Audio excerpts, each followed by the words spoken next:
पुण्यामध्ये स्थायी समितीचे अध्यक्ष श्रीनाथ भिमाले यांच्या आदेशावरून ओव्हरहेड केबल्सवरती जे आहे ते कारवाई सुरू आहे।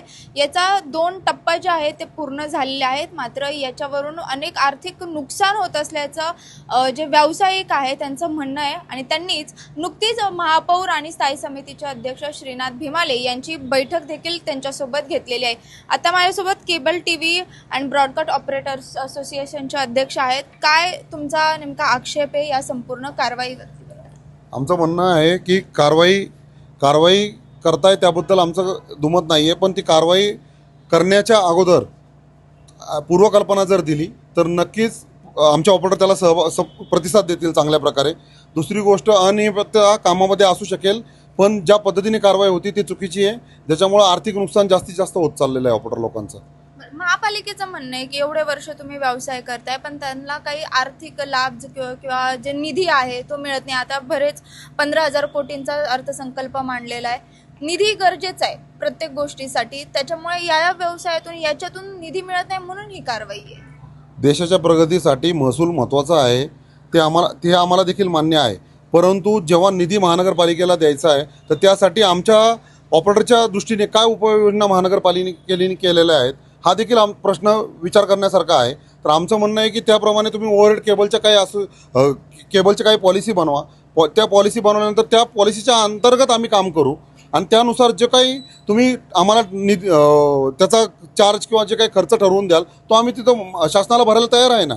आम्ही भरणार नाही किंवा आम्हाला करायचं नाही आहे किंवा आम्ही या कारवाईच्या विरोधात आहोत असा काही भाग नाही आहे, आम्ही प्रशासनाच्या बरोबरच आहोत। पण आधी इशारा देण्यात आला होता ना या कारवाई संदर्भात? नव्हता देण्यात आलेला, आम्हाला 8 दिवस आधी कळलंय, त्यानंतर ना आम्हाला तेवढा वेळ पण मिळाला नाही, तोपर्यंत कारवाई चालू झाली होती।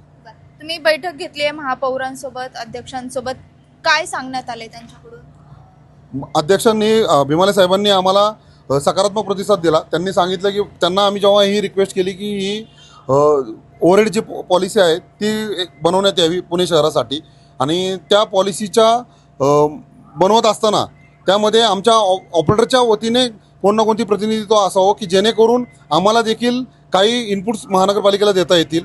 तर त्यासाठी त्यांनी सकारात्मक प्रतिसाद देऊन आमच्यातील पदाधिकाऱ्यांना त्याच्यामध्ये त्यांच्या समितीमध्ये समाविष्ट करून घेतलं ना, त्यांनी सकारात्मक प्रतिसाद दिलेला आहे। म्हणजे तोपर्यंत धोरण बनूपर्यंत कारवाई सुरू राहणार आहे का आणि किती कालावधी लागणार आहे हे संपूर्ण धोरण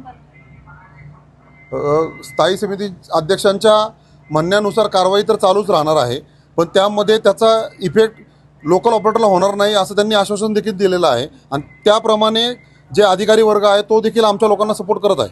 किती कालावधी लागू शकतो साधारणपणे? आता ते धोरणची प्रोसेस ही महानगरपालिकाच कन्फर्म करू शकेल, आम्ही त्याबद्दल काय बोलणार।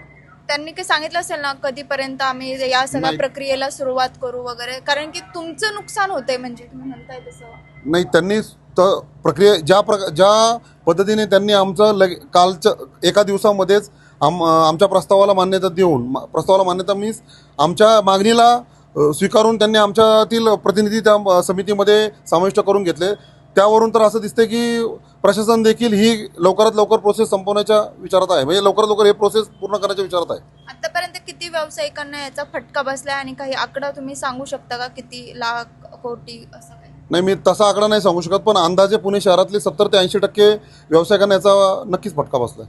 आता यापुढे तुमची भूमिका काय असेल बरं? तुम्ही आता म्हणताय की बैठक झाली आहे, सकारात्मक दृष्टिकोनातून ही बैठक पार पडलेली आहे, पण तरी देखील बराच कालावधी लागू शकतो असं आपण गृहीत धरून चालू, तर पुढची भूमिका काय?